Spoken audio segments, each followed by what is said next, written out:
Hello and welcome back to As the Cauldron Bubbles. This is your host, Jasmine, and my special co-host for tonight. This is C. And we're excited to have C back on the podcast, and we are going to be answering some of your questions. As always, if you have any questions for me or any of the guests, you can always feel free to leave those comments down below. So C, how are you doing tonight? I'm doing very well. I have a very nice gal pal over, and we've got some White Claw, and things are good. And we're eating some pastries. Got some pastries, you know. What kind of pastries are these again? So this is a caramel pecan coated kind of cinnamon roll. And then the other one's called an alligator, which is kind of the same things, but it's got this icing kind of icky white icing, like plaster icing. I'm not a fan of that, but I'm not big on sweets. But like the caramel just has like and we've got our apples and tahini. Yes. A little bit of chocolate wine. A little something. You know, just something to hit the spot. A little charcuterie, if you will. Okay. So let's get right into the questions, shall we? Let's. Because some of these questions I feel like are a lot to unpack that, we can get to, but some of these questions I feel like could almost just be a separate episode entirely. And we can totally do that. I'm down for it. And the viewers love ya. They love hearing you, so you're a fan favorite. Oh, bless their hearts. So, let's take it from let's actually start at the bottom of the list of questions. Yeah, let's do it. I think this one is particularly interesting. So this question is directed at you. But I think that we can both kind of like answer this, and I think that our answers will be wildly different. Oh yeah. As usual. Yeah. But so the question is, are you married? And how does your craft affect your marriage? If so, or if you are single, how does it affect dating? So I think I'll let you go ahead. Let me start? Okay. Start. So I often tell people, and I go on record, and I say it with a straight face, that I don't believe in marriage. And when they ask me why, it's because I say it's the leading cause of divorce. So, like, that's actually me being a little cynical. I think it's cute. I think it's funny. I have an older sister who's not married, and she's doing just fine. They've been together over 20 years because they don't need the piece of paper as it's spoken. But, it's important to some people. That's cool. Not super important to me. I am single, no relationships or attachments or anything. As far as how it would impact, I certainly... Or if it does. Right. Like, does being a witch Yes change? And no.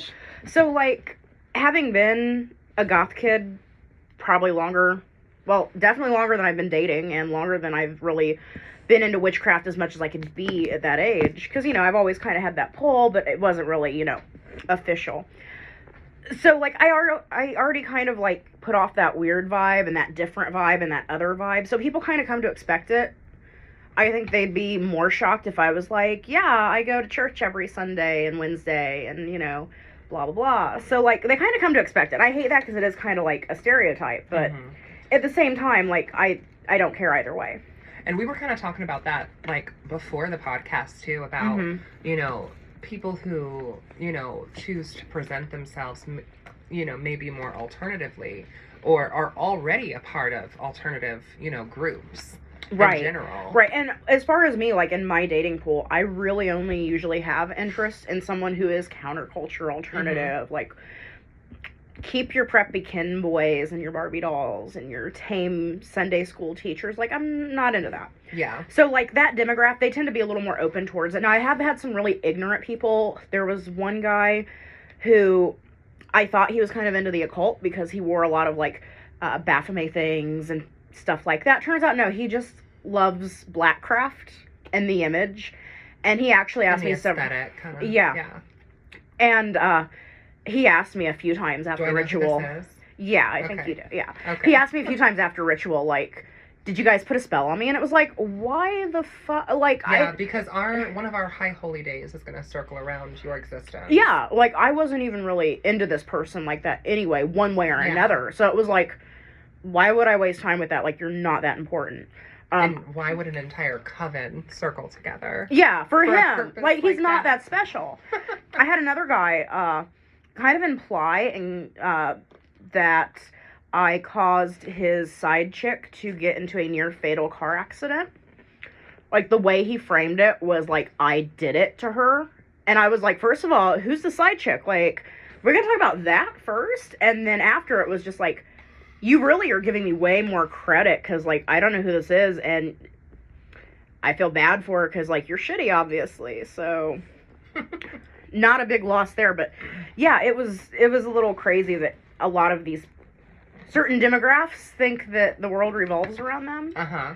And, you know, it doesn't. So, like, yeah, unless you've really fucked up somehow, I wouldn't waste my time putting any energy towards you. So, yeah. And, you know, I'm an Aquarius. I'm heartless. So, like, I'm not going to get emotionally invested in you to the point that I'm going to, like, work any magic against you or for you or anything. Mm-hmm. So, that's been my experience. But usually when I do get with someone, they're pretty cool with it. They're open. There's been some that, like, they don't know what it's about.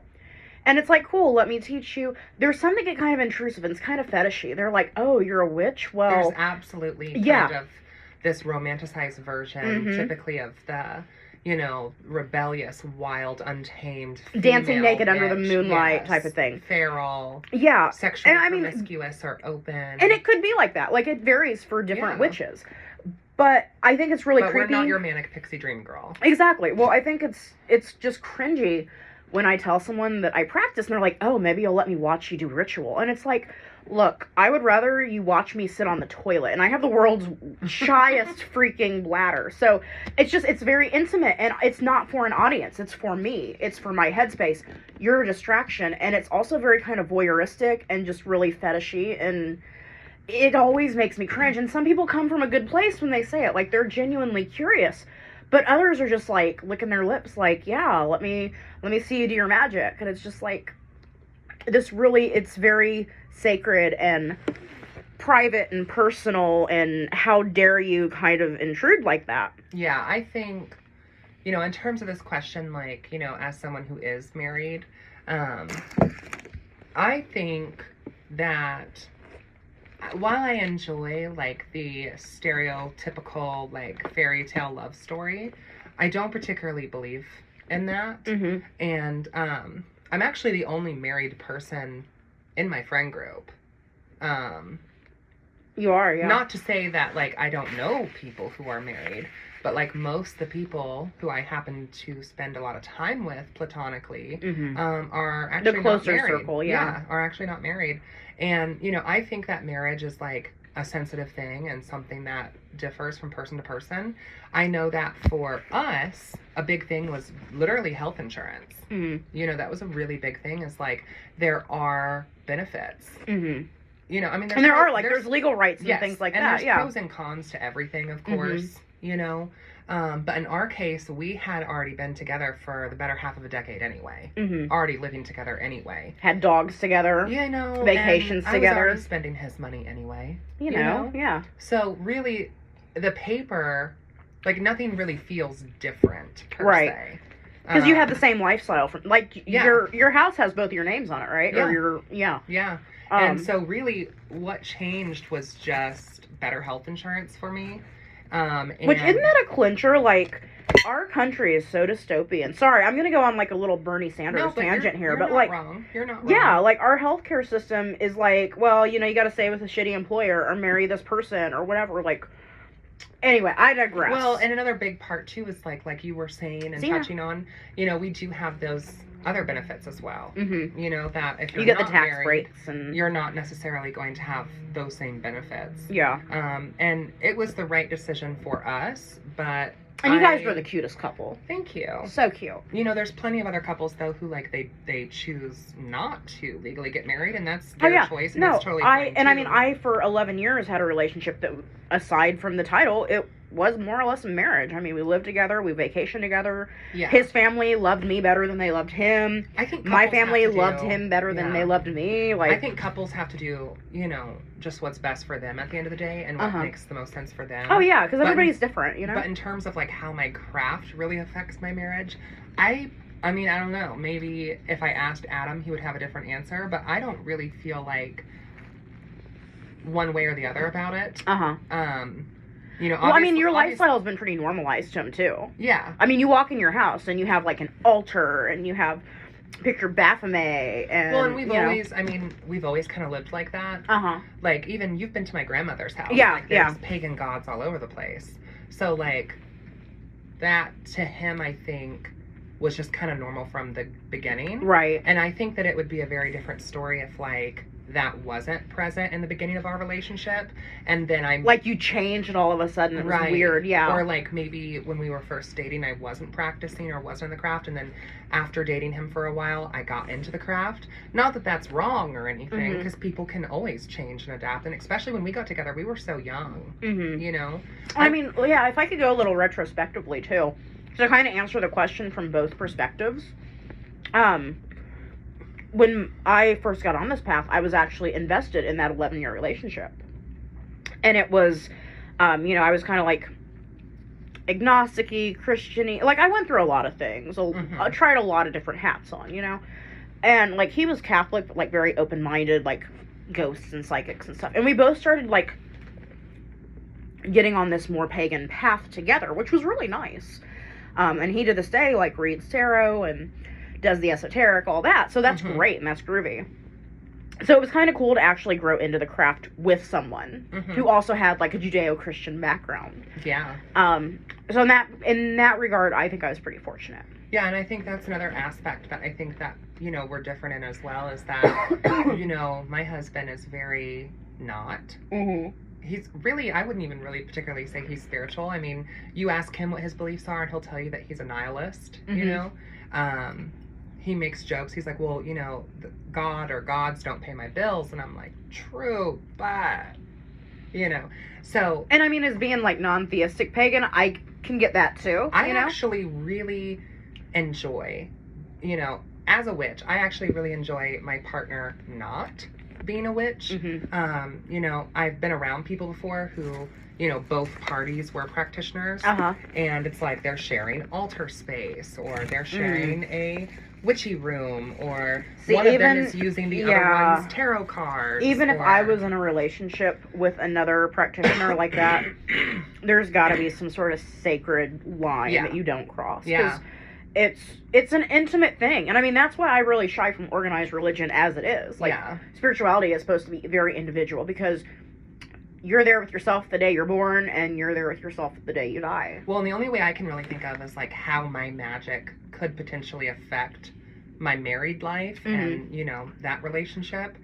And I won't go into too much depth here on the podcast. You know, some of this is going to be an exclusive Patreon tea. However, you know, there's stuff to be done year-round in the physical, digital, and the astral. You know, and there's stuff that I think, practitioner or not, is healthy for couples to engage in, you know, activities and conversations and dialogues, you know, making sure that you guys know each other's love languages. Some people would say that's witchcraft right there, you know, checking in with both of your Venus signs and seeing where you are compatible or where you're not. Some people would say that's witchcraft right there. Now, while my husband is not, you know, necessarily spiritual, like, he's very supportive, and if I want to have a conversation with him about, you know, let's do a sinus tree and layer our natal charts, he'll entertain it. You know, and that's great. Like, that's such a loving, supportive partner. Well, and I think that in any relationship, there has to be that respect. And something I get from clients, or, you know, from people at the shop or whatever, is I've talked to a lot of people who their partners are not supportive, or they're even sometimes as far as belittling them for wanting to get into the craft. Or they feel like they can't talk about it to their partners. And I think to some extent, like, if it's not your partner's path or faith, I can understand how, depending on how the person goes about it, like, you know, like, if my husband, for example, was a very practicing Catholic, you know, I think because I have such a passion for religion and spirituality, I would entertain the conversation, and because I love and respect him, I would entertain the conversation. But it's also not my path. So if he was ever trying to, like, force me into following those traditions or practices, you know, sometimes just, like, we witches are like trying to get our partner in on celebrating a sabbat or certain things. Not saying we do that. I'm just using it as an example. I think that is where some of that pushback comes from their partners. But definitely, if you're listening to this and if you're in a relationship right now, and you're experimenting and navigating aspects of the craft, and your partner is belittling you. Belittling you in any way is not okay. Yeah. So that's definitely a red flag. Major red flag. That I just want to say. And then if you've been looking for a sign, take this small omen in this podcast as a sign that if your partner is being problematic and belittling to you because of your religious beliefs, that's not okay. Yeah. And don't feel the need to water yourself down, Ever. Don't lower yourself to the vibration of the mediocre. Absolutely. Well said. So, how would you say, on a magical level, because I don't think we touched on this, on a magical level, how does your craft, being a single Pringle, right? Being, a city girl, having your hot girl summers, for what you can share, because obviously some things are sacred. I always say lady doesn't kiss and tell. Right, and not everything can be shared publicly on the podcast.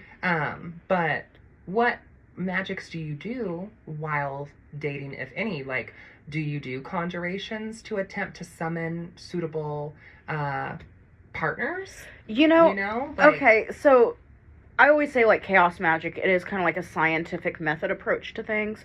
So I try things out to just kind of see what works, and then I might let myself get emotionally invested. I might not. I'm really good at drawing people to me.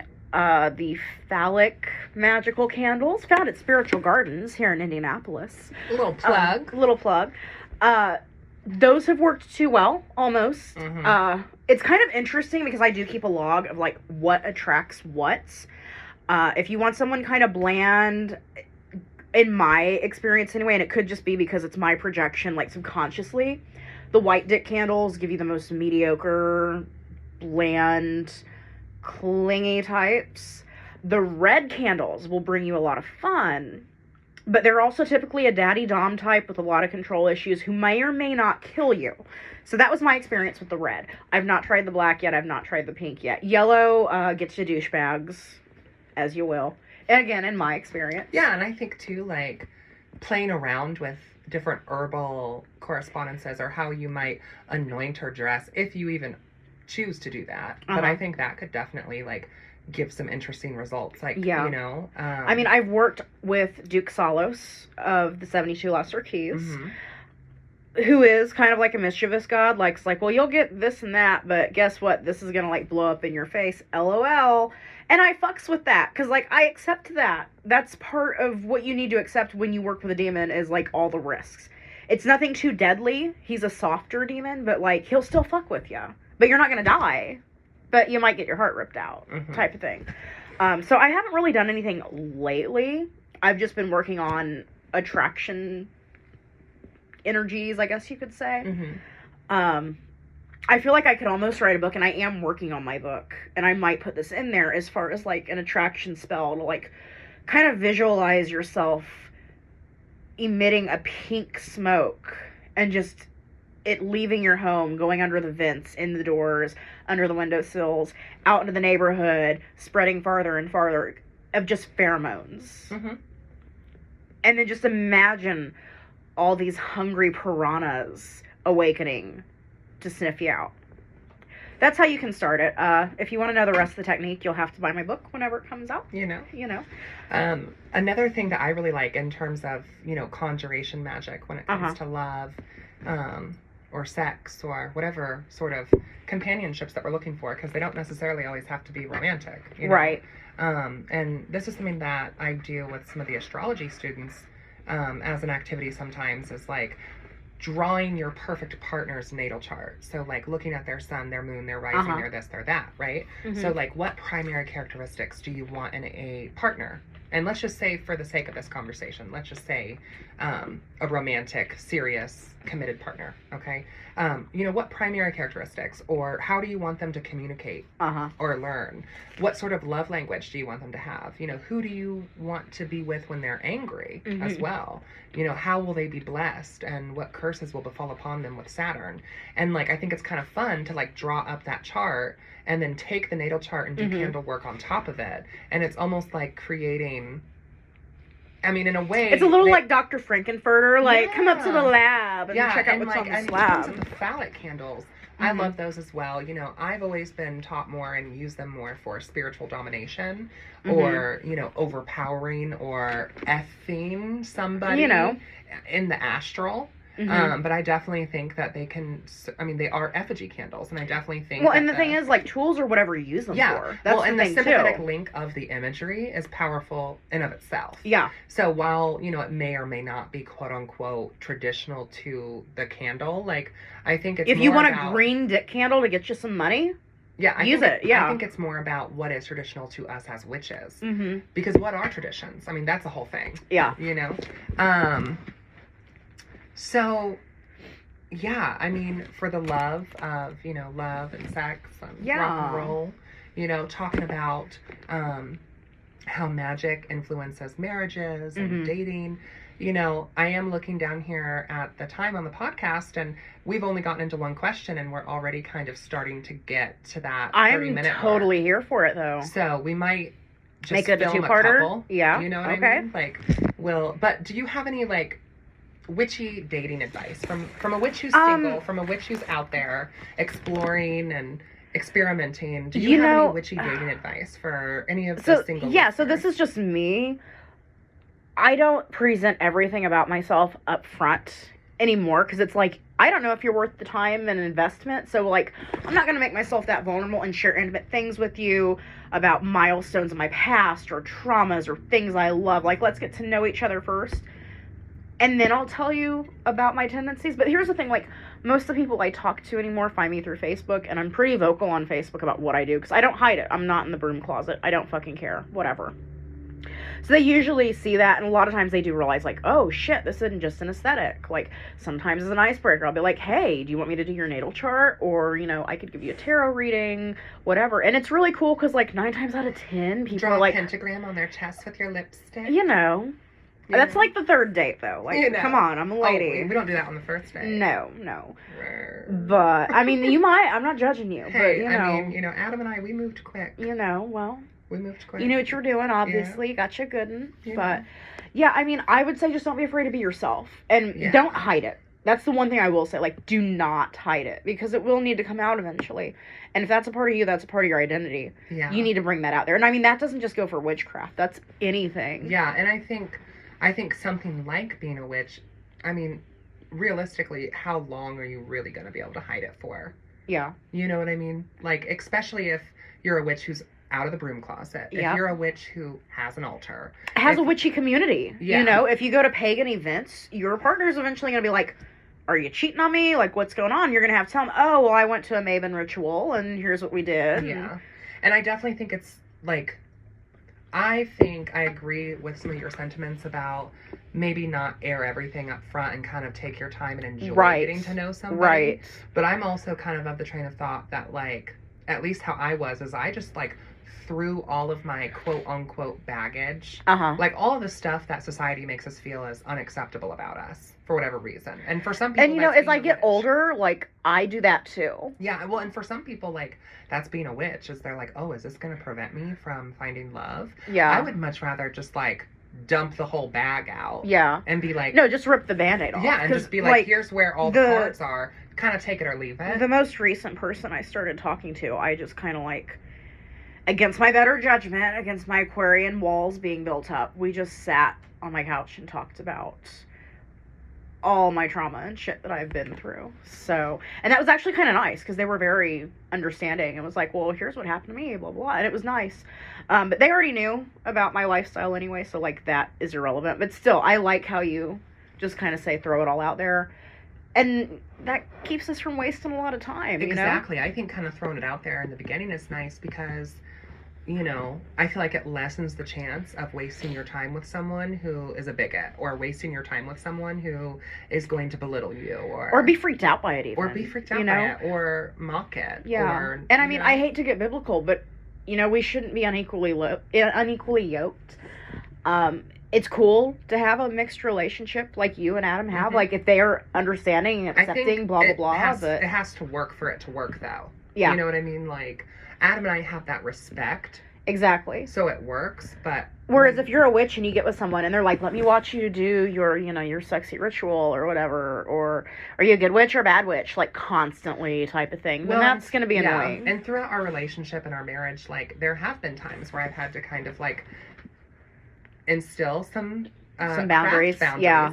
And that's not because he's necessarily fetishizing or, you know, trying to necessarily be included, but, like, he actually genuinely didn't know that you just couldn't put your beer on top of the altar. Yeah. You know, like, he didn't realize that because in his world, in his reality, in his perspective, this is a table. Yeah. So I had to kind of have a conversation with him about, hey, yeah, so this is, like, really important to me, and it represents da da da da da da da, and it's a very like, maybe sacred part of yeah. me. And I know that you didn't mean to, and I'm not upset, but, like, can you put your beer or your Coke or whatever, like, your Pepsi, maybe not your Sprite, there, yeah, like, on another table? Yeah. You know, like, little stuff like that.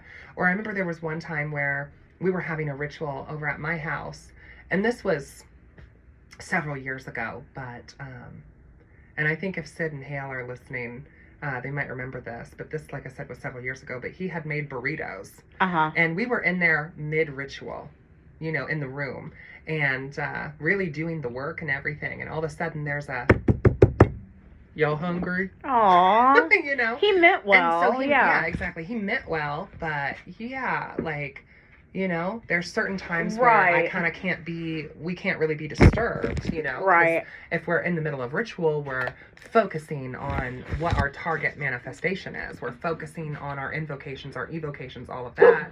And even though he totally meant well, it kind of broke that energy for a moment because it broke all of our focus. So we ended up restarting that ritual. The burritos were great, though. Oh, bless his heart. The burritos were great. Aww. So I think we're going to wrap up this episode here. Thank you again, though, for coming on the podcast. And we're going to get to more of these questions. So this will not be the last that you hear from C this season. And I'm sure I'll probably have C on the next season as well. We've got a couple episodes left of this season. And then as the Cauldron Bubbles, we'll be taking a bit of a break. And I'll be filming more content for it. And it will probably return in the summertime, around the summer solstice, but there's a couple more episodes that I'm going to still do of this season. But you'll see C in this season, and I'm sure you'll see C again in the next season. So if you're lucky. Guys, thank you guys so much for joining. Thank you. And blessed be. Blessed be.